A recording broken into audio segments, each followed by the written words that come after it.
yes, oh yes, it was a chilly night with the Thanksgiving holiday just around the corner. But the kids, those college kids, were out and about. They were hanging out. They were having a fun night with the big ball game. And then, of course, parents. Parents were in town to celebrate another semester coming to a close with their loving children. But yes, on that very cold night, something tragic transpired.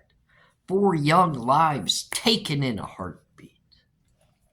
All for no reason. Or was there? Was there a reason? Was there a madman on the loose? It devastated the college town the very next day as the kids gathered around the home, the very crime scene of where those lives were taken, and the gruesomeness of the blood and the disaster of the smell of the decaying bodies lay within, to be found by their only friends that were called over by the roommates who survived. What a disaster. What a disaster. Did the planning of this crime go smoothly for the perp or perps? Or was it all soon to come? Hey, Howard, we can all tell stories. We can all take one of the worst stories that Idaho has ever endured, that these 4 victims' families have to deal with on a night-to-night basis. And somewhere in the darkness, the defendant, Brian Kohlberger's family, has to hide, and they have to cover their face anytime that they even want to go grocery shopping. Why? Why? Not because their son possibly committed one of the worst crimes in the world, but because people like you create these fictional spin-off stories that claim that you could even tell the story of what they thought. They talked about what went on within the Kohlberger family home. It's foolish. It's foolish, and it's people like you and Nancy Grace and Ashley Banfield that have guaranteed an individual within our very country that claims that we are the greatest due to our freedoms. You doomed this young man. He has no chance. And because of all of you, there's a good chance his family has no chance. Does it matter now at this very point if we work our way through the courtroom? Does it even matter that he could possibly be innocent and get let off of these charges because of people like you that put these words to paper and deem it as truth? When you and I both know if you and I sat in a room, I could pick you apart and prove you were not. Who are your sources? The same ones that reach out to me in garbage emails and just lend their helping hand into my research? Do you believe everything you hear, Howard? Or do you believe what you hear that you could put into a book that's going to make you money? I'm ARHayes. This is Convict's Thoughts, and I'm frustrated. Yeah, somebody told me today, and it's not the first time, that this case just possibly is taking a toll on me. Yeah, it is. because this is what our society is coming to. We're judgmental. We now have become bullies of each other just to try to get our opinions to be right. On top of that, we just bury people's rights and freedoms to make a buck in a book full of lies. And there's people that literally are holding this book in the air as if it's the Holy Grail, the Holy Bible, and everything else that people believe in when it comes to their inner beliefs and what they follow. It's become a cult-like setting to prove Bryan Kohberger's guilt. Not through factual evidence, not through proving that he actually did something, but by telling stories.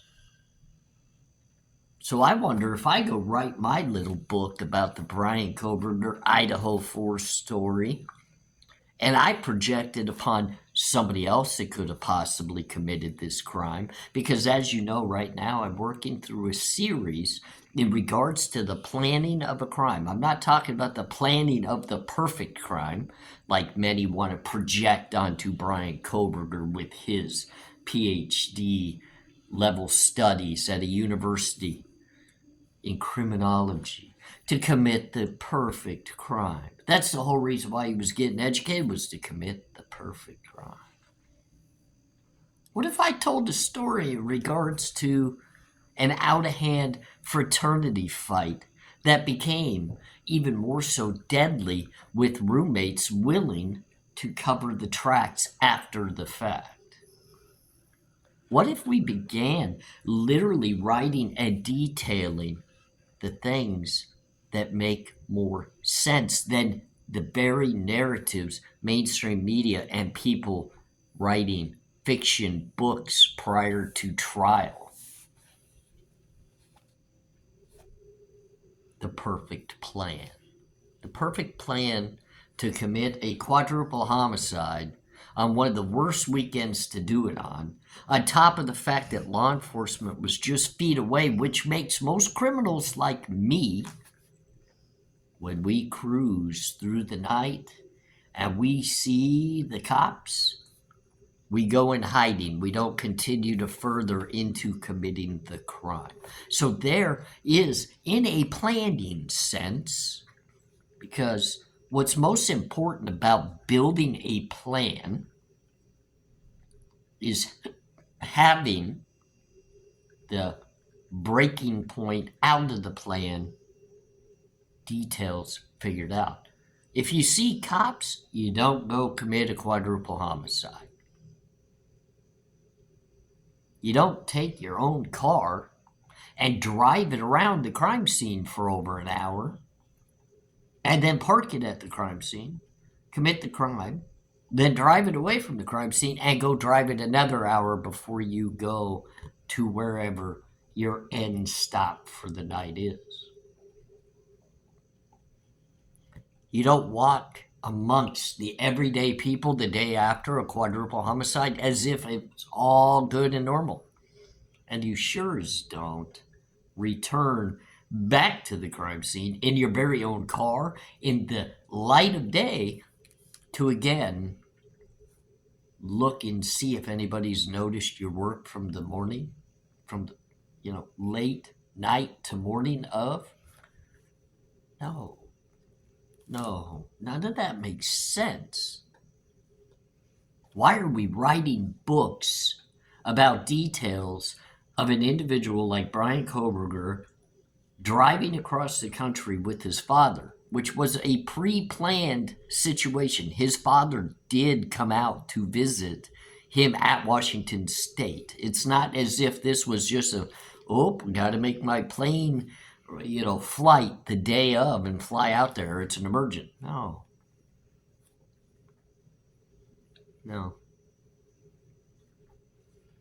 Mm-mm. I get it. You know, he turned his cell phone off. Yeah, that makes somebody a quadruple murderer. He turned his phone off. If we want to continue down this path of pushing this narrative, and I keep harping on this, that many people say he planned this very crime. And I am kind of upset with myself over my video 2 in regards to the planning of this, because I feel as though I let you guys down in my delivery of that. And I'm going to make it up to you. I really am. But right now, mentally, you have to understand, if we're going to correlate the planning of the Idaho 4 quadruple homicide, the planning would lead up to something, if it went wrong, making sense. Nothing about it makes sense. A quadruple homicide doesn't happen in a home where body cam footage of officers harassing people over alcohol stops happening with the home right behind it just an hour before they claim it happened. If this young man had planned this very crime like it should have been planned, detailed out by their stalking the home theory, where he was around that home 12 times, which I think we already know. They're backpedaling on that now. But if that was the case, he wouldn't have struggled on where to park his car. He would have already had that planned. But in most senses, common sense would tell you his car would be nowhere near the actual crime scene because he would have known about cameras. It's not hard to figure out where they are, ladies and gentlemen. Do you really think it takes an astronaut type IQ to be able to know where cameras would be, or where hidden spots of being able to park your car would be?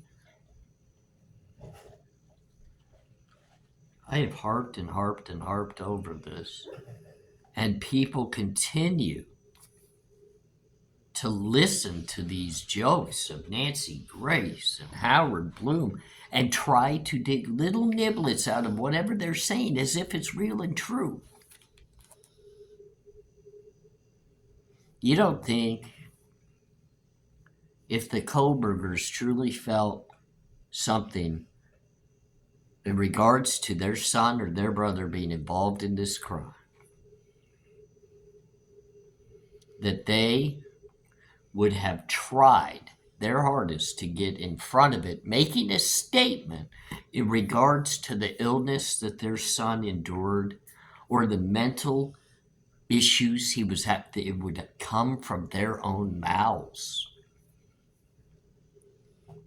Good families that have a black sheep within them, like my family, want to protect the community and help the community more so than protect a guilty son or brother. For God's sakes, his father called in regards to him stealing his own sister's phone. That could have been handled in the home, and it wasn't. A lesson was taught. My parents did the same thing. The same thing. And I'll tell you, if I had committed a quadruple homicide and my good family, my hard-working family, my good named family in the community knew anything or were worried about being involved, they would have got ahead of it and spoken publicly themselves. And people will say, the gag order, the gag order. They're not gag ordered either. Just like the Gonzalez family, the Mogan family, Ethan Chaplin's family. They're not gagged. Neither would be the Kohlbergers. They weren't directly involved in the crime, and they were not witnesses to it. And I'm telling you, Brian Koberger did not tell them anything about the crime. They're not gagged. They could make a statement if they chose to. For those that truly want to know what it would go into actual planning of this, it's bigger than a Brian Koberger. Let me tell you how I know. Brian Koberger wouldn't be capable of staying on top of all the online stuff that was coming out very early. I know everybody wants to point and say he was Papa Rogers, he was this, he was that, he was posting this. It was far more than one person posting all of that. And the details were all over the place, and Brian Koberger would not be doing that. There was a game that was going into building a narrative. Brian Koberger would be smart enough if he had committed this crime to lay low. He wouldn't hold his hair appointments. He wouldn't go see his doctor. He would not be living a normal everyday life if he had committed a crime like this. He wasn't an experienced quadruple homicide individual. He was a college student taking PhD classes that struggled to get dates with women. So what? Did he know who did it? Maybe. Maybe.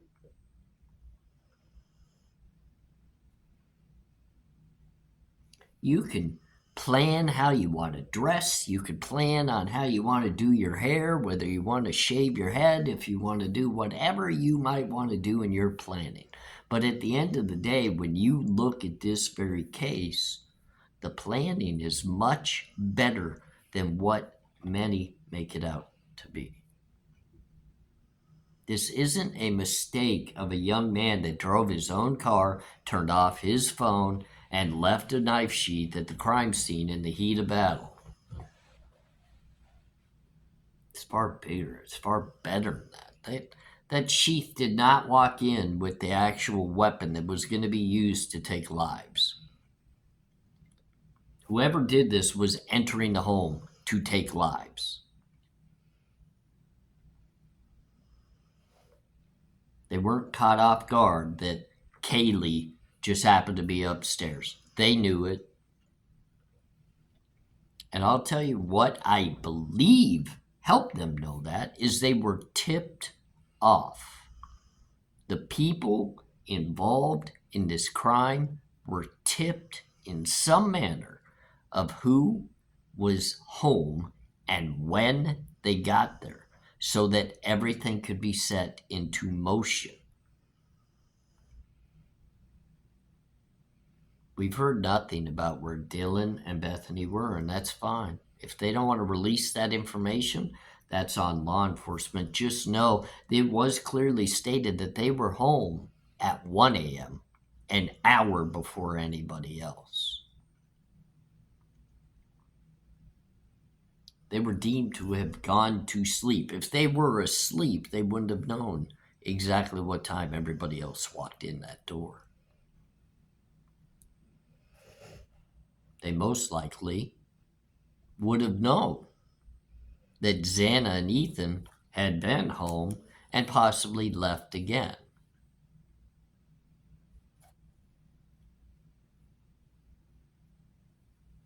The stories just keep changing and changing, and it's all because the narrative has to be molded and molded and molded to continuously fit what the state needs it to fit. Now, Howard Blum wants to make a statement that the Kobergers were being followed by the FBI all the way back to Pennsylvania, which could possibly be true, but why would they follow him in the Cessna?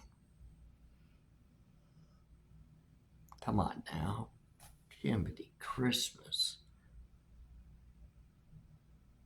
Howard, you never talked to the Koberger family. You have people that might have known the Koberger family, and you asked them questions, and they gave you what they thought, and you turned it into a book. You're just another one of those individuals that's willing to stab anybody in the back to get your little information, whether it be true or false. And now you want to release a book. A book that is out now. And we're so worried about a fair trial and a venue of where it could be held. You don't think the state of Idaho is going to know about this book? You don't think people are going to buy it?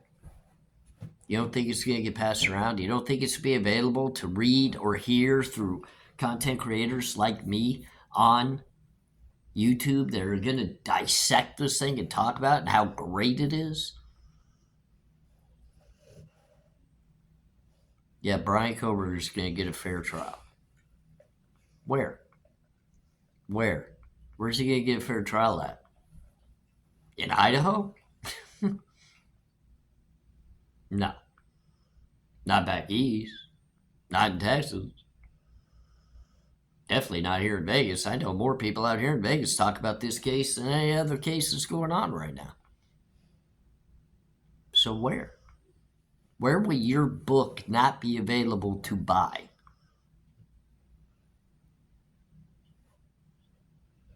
The stories that get told. It's sickening. And it's funny because we can all tell one. But people will call me a liar and they'll pay you. The planning of this crime wasn't done by an inexperienced criminal. Book Smarts doesn't plan what happened in this quadruple homicide.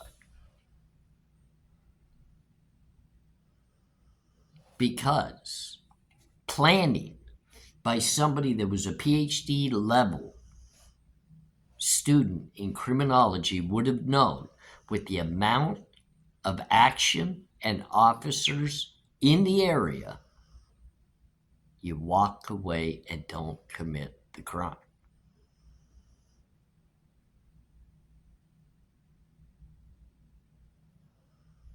I guess Brian Koberger should come on with me one day, because I have a feeling